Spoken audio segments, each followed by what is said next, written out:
The sound of shattering glass shattered the uneasy silence. "How dare you, Elise?" I spat, glaring at my sister-in-law. The fragments of the wine glass lay scattered on the hardwood floor, red liquid seeping into the grain. Elise's eyes widened in mock innocence. "Marla, I didn't mean to upset you." She glanced around the room, playing to the captive audience of our family members. "I was only teasing about you living off Derek's success." Derek shifted uncomfortably in his seat, half unwilling to get between us. My father, Harold, leaned forward, his weathered face etched with concern. "Girls, please, can we not argue today?" "It's a family gathering," he said, voice strained. "Exactly," Elise purred, straightening the silk scarf draped over her designer outfit. "We're family. I was just making a little joke." I clenched my fists until my knuckles turned white.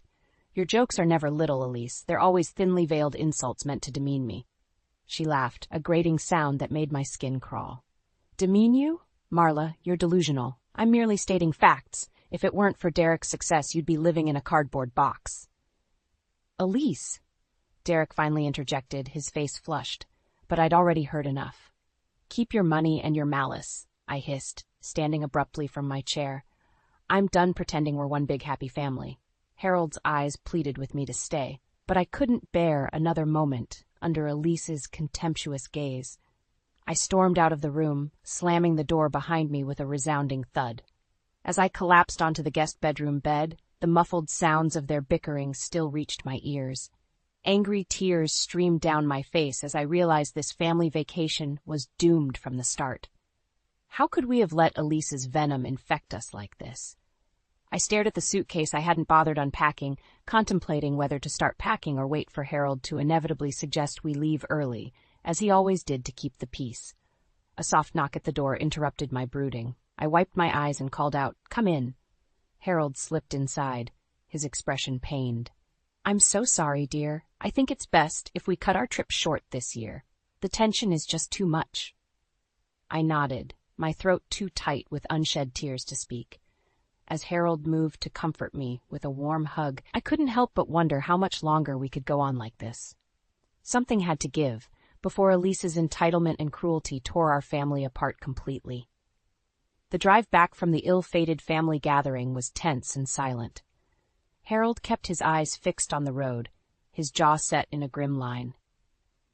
I stared out the passenger window, numb from the confrontation with Elise. As we finally pulled into the driveway of our modest suburban home, Harold let out a heavy sigh. "I'm so sorry you have to put up with her cruelty, dear." I shrugged, unable to find the words to express my hurt and frustration.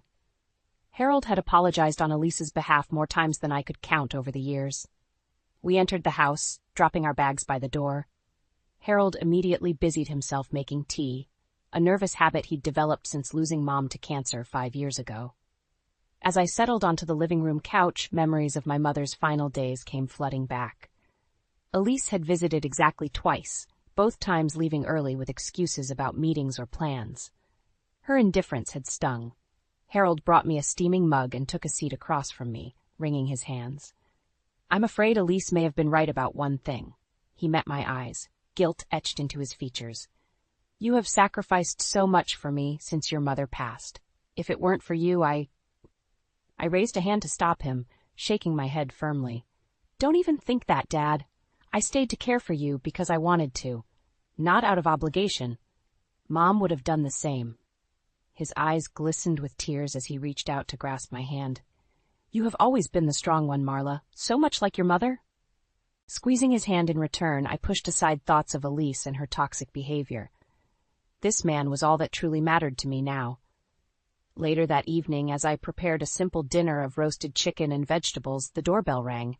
I frowned, setting down my knife as Harold moved to answer it. "Derek? Elise? What are you doing here?" I heard Harold ask in surprise. "We felt just dreadful about how things ended today, Harold," came Elise's sickeningly sweet voice. "I wanted to come apologize in person and make amends with my dear sister-in-law." I bristled at her words, quickly drying my hands and moving to the front hall. Elise stood holding a large shopping bag, her bleached smile blindingly false. Derek hovered behind her, shifting uncomfortably. "There's no need for that," I said evenly, meeting Elise's gaze. I know exactly who and what you are. Nothing you say or do can change that.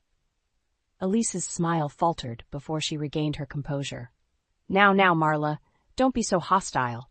I come bearing gifts. She lifted the bag in offering.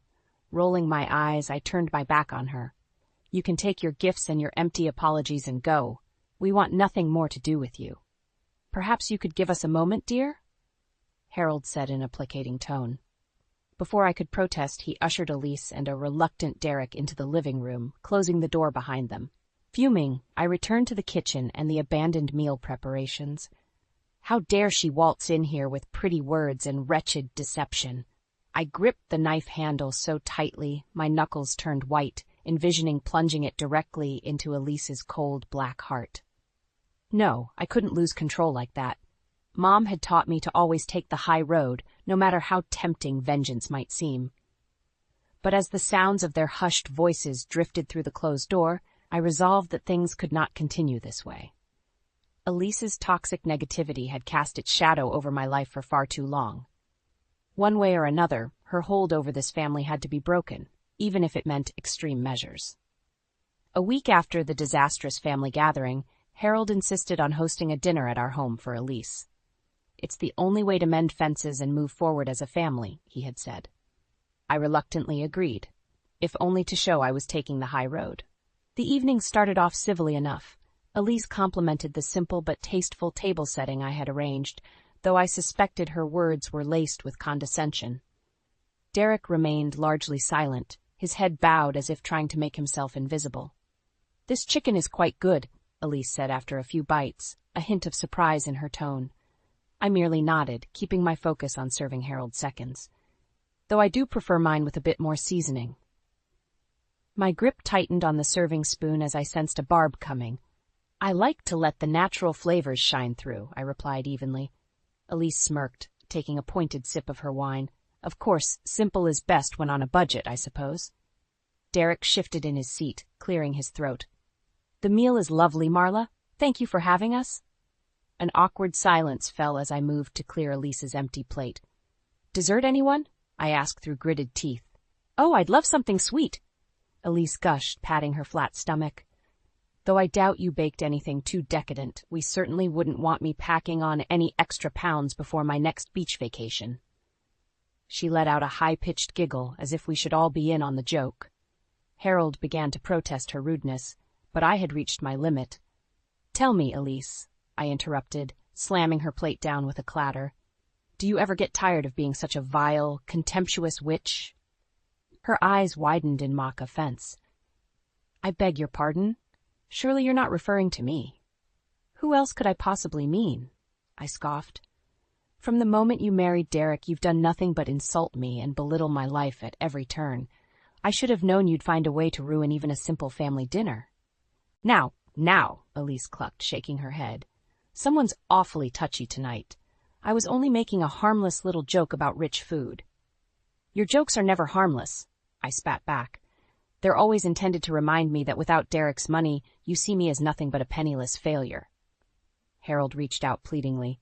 Marla, please calm down. But Elise just sneered, unable to resist twisting the knife. Oh, stop being so sensitive. We all know the only reason you dote on dear old Dad is because you're hoping to be written into his will when he kicks the bucket. Her words hung in the air like a lead weight, stunning us all into silence. I stared at Elise, numb with fury, as tears sprang to Harold's eyes. Even Derek looked visibly shaken. In a split second, I made a decision I would never forget. Taking the plate still in my grasp, I flung it directly at Elise's smug face. It connected with a sickening crack, shattering into shards that peppered her designer dress and cut her flawless skin. Elise shrieked in pain and outrage, hands flying to her bloodied face as Derek leapt to her aid. Harold watched on in open-mouthed horror. Breathing hard, I loomed over them, seized with a dark calm. Get out, I growled, pointing a shaking finger toward the door. Get out of my house right now and never darken our doorstep again. Do you understand? Elise continued to wail, muffled by Derek's jacket as he frantically bundled her toward the exit. Moments later, they were gone, the only sounds their retreating sobs and frenzied footfalls. Harold gaped at me. Marla, what have you done? I heard his voice crack. Sinking into the nearest chair, I buried my face in trembling hands. What had I done indeed? Tears rolled silently down my cheeks as I realized my path to vengeance had taken a dark, irrevocable turn. Against my better judgment, I agreed to accompany Harold and Derek on a family trip to a renowned national park a few weeks after the disastrous dinner incident. Harold had rationalized it as a chance to heal the fractures in our family. Deep down, I knew he just wanted to fulfill a promise to visit the park before his health further declined. The drive out was tense, with Derek breaking the silence only to make occasional small talk with Harold about park logistics. I stared stonily out the window, willing the miles to pass more quickly. Upon our arrival at the remote mountain lodge, Elise seemed to immediately sense the discord between us all. My, someone's got their grumpy pants on, she mocked with a saccharine smile as the valet unloaded our bags. I thought getting out in nature was supposed to lift one's spirits. Can we not do this here? Derek grumbled through gritted teeth. Elise merely pouted and looped her arm through his. I was just trying to lighten the mood, darling. Come, let's get unpacked and freshened up before dinner. She threw one last contemptuous look my way before sashaying off toward the lodge. I rolled my eyes and turned to help Harold with his suitcase, ignoring Derek's apologetic gaze. Dinner that evening set the tone for the days that followed. Elise couldn't resist taking petty jabs at everything from my modest attire to the healthy portions I encouraged Harold to eat. When she wasn't insulting me, she was monopolizing the conversations with endless chatter about the latest haute couture trends and reality TV gossip. It was as though she viewed the family vacation as an opportunity to assert her dominance over us all. One afternoon, as we set out on a short hiking trail, Elise hung back to walk beside me, ostensibly to admire the scenic views. After a few minutes of false pleasantries, her mask slipped. You know, I never expected you to actually come on this trip, she mused, eyeing me sidelong. I thought Derek might have more sense than to invite you along. I ground my teeth, refusing to give her the satisfaction of an emotional reaction. Why? Afraid my presence would spoil your little couple's retreat in paradise? She scoffed. Hardly. I just assumed you'd have more dignity than to keep hanging on like a barnacle, hoping to inherit Dad's estate or something? The memory of our dinner confrontation flooded back.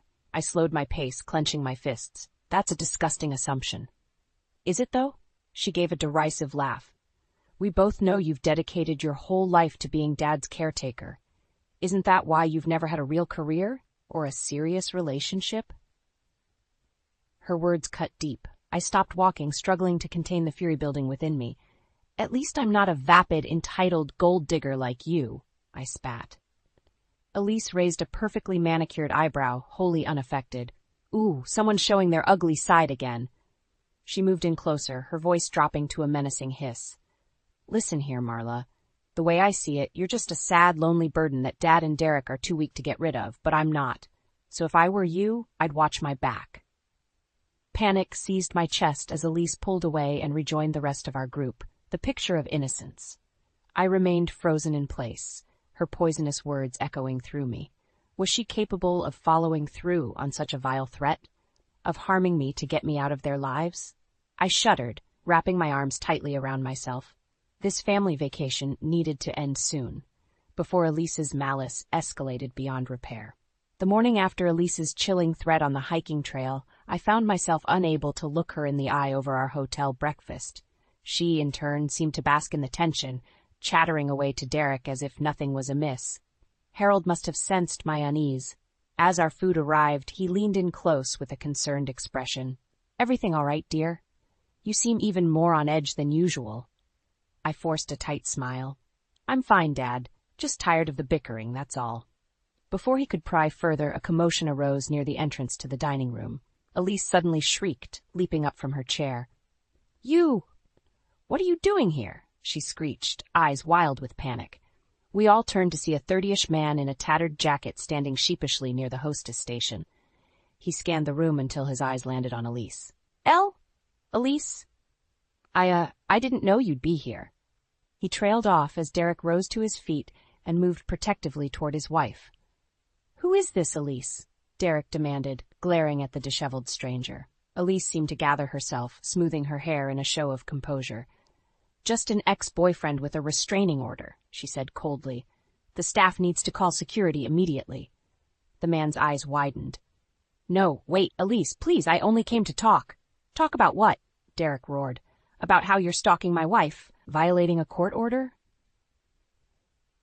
Several other diners now watched the scene with rapt attention. Elise clutched Derek's arm, crocodile tears welling up. "Please, get him away from me. I'm terrified." Security guards hurried over and began to escort the flustered ex-boyfriend out, as he protested they had it all wrong. I watched on in stunned silence, unsure what to make of the outburst. Elise sniffled dramatically and buried her face in Derek's chest. "I'm so sorry you all had to witness that. When will he just let me move on with my life?" Harold reached out to pat her hand. There, dear. The important thing is you're safe." But as I regarded Elise clinging to Derek's protective embrace, something in her demeanor didn't seem to ring true. Had that whole scene been a performance? A ploy to elicit pity and gain our sympathies? A dark thought crept into my mind. Perhaps the strange appearance of her ex was not as accidental as she claimed. Perhaps she had contrived the whole confrontation, knowing it would shock us and make her look like the wounded party, further alienating her from any suspicions or blame. In that moment, a cold chill ran down my spine. How much more was Elise capable of to get her way? What actions was she willing to take to secure our trust and affection? I decided then that I couldn't stay another night under the same roof as her. As staged as the morning's drama seemed, one thing had become abundantly clear. Elise was a manipulative, dangerous woman who would stop at nothing to fracture our family bonds for her own selfish gain. As Harold, Derek, and Elise continued to make a fuss over the security response, I rose quietly from my chair and stepped out into the crisp morning air. I needed to find a way to end this vacation immediately, before Elise's malice spun further out of control. After Elise's alarming confrontation with her supposed ex-boyfriend at breakfast, I wasted no time in searching her out alone. I found her in the hotel lobby, feigning distress as she recounted the incident to the concerned concierge. "Elise," I interrupted sharply. "A word?" She glanced up at me with disdain. "Can't you see I'm a bit occupied here? Why don't you run along and let the adults handle this?" Ignoring her jab, I pressed on. "We need to talk. Now." Elise rolled her eyes but begrudgingly excused herself to follow me outside onto the lodge's scenic back patio. A few other guests lounged nearby, sipping coffee and taking in the mountain vistas. "Well?" Elise snapped once we were out of earshot. "What's so urgent that you had to drag me away?" "I know that whole scene with your ex-boyfriend this morning was a setup," I said bluntly. "I'm not sure how or why, but you orchestrated that entire confrontation." Elise's features froze into an icy mask. "How dare you accuse me of such a thing? That was terribly traumatic for me." "Was it, though?" I pressed. "Because I didn't see any real fear or surprise in your eyes when that man appeared. If anything, you seemed almost prepared for it to happen." A muscle twitched in her jaw. "You've completely lost your mind, Marla. I'm a victim here, can't you see that?" "No, I don't see that," I said evenly. "What I see is you manipulating the situation and all of us to make yourself look like the poor, wounded wife in need of sympathy and protection, just like you always do." Elise's composure shattered. "You miserable wench," she hissed, moving in close with bared teeth. "Of course you'd never understand what it's like to be vulnerable as a woman. You're nothing but a jealous, pathetic old maid." I refused to back down. "Believe me, Elise, I understand exactly who and what you are. The time for your lies and deceptions is over." She let out a derisive laugh. "And just what do you plan to do about it? Turn my own husband against me with your wild, paranoid delusions?"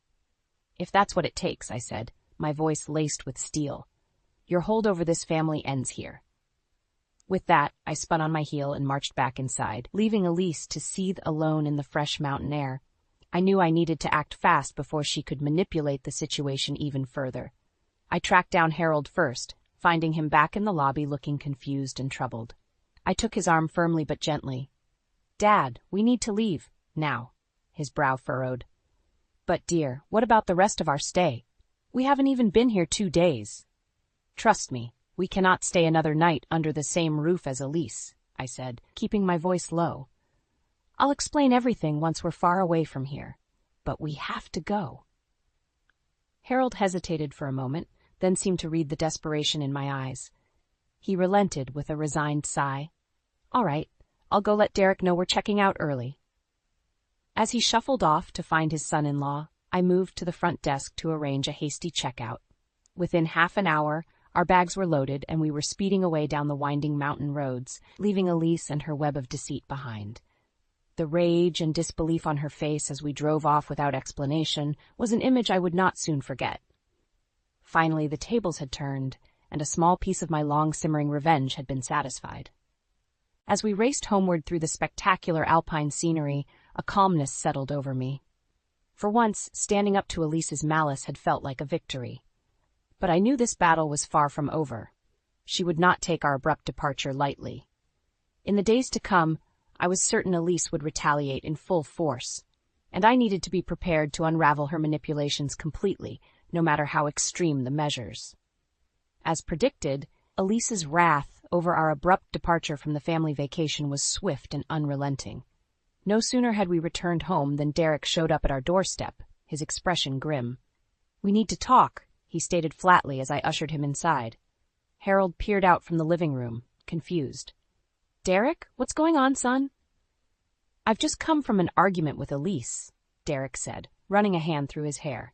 "She's absolutely beside herself, insisting you two abandoned her in the mountains without any explanation." He fixed me with an accusatory glare.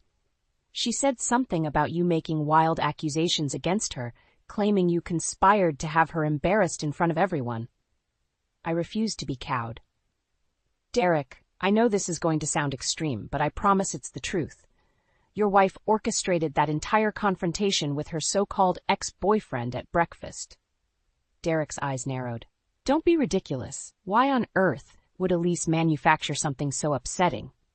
"To manipulate us all into sympathizing with her, playing the victim," I pressed on. "She knew that if we saw her being abused or mistreated, it would gain our trust and make her seem more vulnerable." Derek opened his mouth as if to protest, but I held up a hand to stop him. "I know how it sounds, but please, hear me out. Look at her behavior. Really look at it. She tells a constant stream of lies and spins everything to make herself the center of attention, the wronged party. She practically thrives on your pity." I saw a glimmer of doubt spark in Derek's eyes as I laid it all out. "I can't prove what she did or how, but I know it in my gut. Elise engineered that scene with her ex to secure your loyalty and affection. She's been manipulating our entire family this whole time." Shaking his head slowly, Derek moved to sink into the nearest armchair, looking utterly defeated. "My God, what if you're right?" Harold sat down beside him, reaching out to grasp his shoulder. "Derek, I know my daughter may sound paranoid, but I've seen how Elise has treated her over the years. Perhaps it's time to consider the possibility that—" He was interrupted by the shrill ringing of the doorbell. I froze mid-sentence as Derek looked up, his face pale. "That'll be her. She's come for an explanation." As he moved to answer the door, I grabbed his arm fiercely. "No, don't let her in until you've heard the whole truth." He met my gaze, fear and uncertainty etched into his features. Then, with a curt nod, he pushed past me toward the foyer. "Go away, Elise," he bellowed through the closed door. "We're not having this discussion through a door." "Open up this instant, Derek." Elise's shrill voice reached my ears, dripping with venom. "You can't simply leave me alone up there with no way back. What were you thinking, abandoning me like that?" "We're not discussing this now," Derek replied, leaning against the door as if to physically barricade her out. "Go home and cool off. We'll talk when you're not hysterical." There was a beat of silence, then the most blood-curdling scream of rage erupted from the other side of the threshold. Elise unleashed a torrent of profanity and accusations, banging her fists against the heavy wooden door.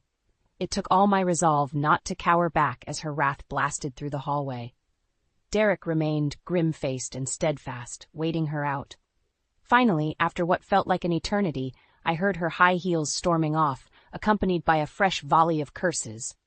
Derek sagged against the door, his face crumpled with despair. Harold reached out to steady him. "Now, son, now you know the truth." I watched as Derek broke down, realization washing over him in waves. I moved to his side, enveloping him in a tight embrace as great heaving sobs racked his body. Elise's grip was broken, and the path to her ultimate downfall had been laid bare. In that moment, I felt an odd sense of resolution. My long quest for vengeance against the woman who had tormented me and poisoned our family had taken a dark, ugly turn. But finally, after so many years, justice was being served. As Harold joined us with tears in his eyes, I wondered how much further the ripples of retribution would spread before the storm finally passed. Elise's reckoning was only just beginning.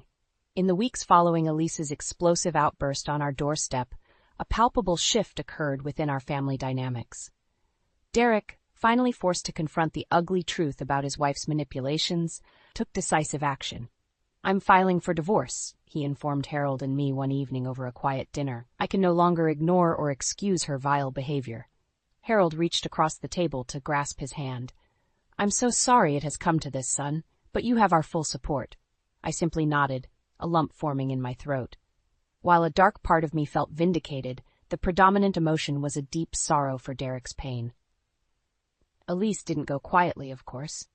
She stormed the house one final time, unleashing a torrent of accusations and threats. But this time, Derek stood firm. "Get out," he stated flatly. "The lawyers will handle the asset division, but I want you gone from my life immediately." Sputtering with outrage, Elise turned her vitriol on me. "This is all you're doing, you conniving bitch. You filled his head with lies to turn him against me." I refused to rise to her bait.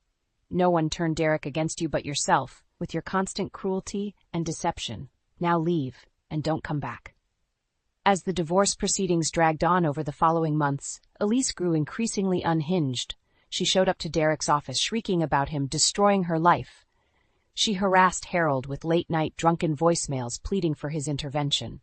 But through it all, we remained a united front, utterly unmoved by her desperate machinations. At long last, the divorce was finalized. Elise retained a sizable portion of Derek's assets, but had lost any remaining influence over our lives. After one last attempt at reconciliation was rebuffed, she finally disappeared, leaving only a scorched path of bitterness in her wake. A profound calmness settled over our home in the aftermath. Derek slowly regained his strength and self-assurance without Elise's constant belittling presence. Harold's health improved notably with the reduction of stress, and I found myself able to breathe fully for the first time in years. The ever-present shadow of Elise's malice finally lifted. One evening over a lively game of cards, Derek turned to me with an expression of utmost sincerity. "Marla, I owe you an immense apology for allowing Elise to treat you so abhorrently for all these years," he said, shame flickering in his eyes. "If it weren't for your bravery in exposing her manipulation and standing up to her, who knows how much longer I would have remained blind." I reached out to grasp his hand, giving it a gentle squeeze. "You were deceived by someone you loved and trusted. I hold no ill will toward you, Derek." He managed a weak smile. "You've always been the strong one, just like Dad says, so selfless, caring for him as you do, despite Elise's years of abuse. I cannot even begin to make amends, but I want you to know how deeply I respect and admire you." Harold nodded in solemn agreement. "Your mother would be extremely proud of the woman you've become, dear." I felt tears prick my eyes, overcome with emotion at their words. So many years of hurt and anger seemed to melt away in that moment as our family bonds were reformed, stronger than ever before. In the days that followed, Derek departed to travel abroad while he reassessed his life and career. Harold and I fell into a renewed closeness in his absence, our relationship no longer clouded by Elise's toxic presence. So focused on repairing what she had fractured, we scarcely noticed when the dark specter of her name faded entirely from our conversations. It was over a relaxing cup of tea one afternoon that Harold brought up an idea that would change the course of the next chapter of our lives. "You know, with Derek's support, we could likely afford to purchase and renovate that vacant storefront downtown," he mused. "Turn it into a proper community center for all the local families in need." I felt a spark of inspiration ignite within me. "Dad, that's a wonderful idea. We could offer programs, classes, counseling services. It could become a real pillar in our town." He grasped my hand, his eyes alight. "And just think, We'd get to build it together, side by side, a chance to create something positive out of all that ugliness. I squeezed his hand firmly, feeling a profound sense of purpose wash over me. Our path forward was clear, to uplift and support others in whatever form we could. The past would not define us. Only our resilient spirits and deep familial love would remain to guide us into a bright, new future.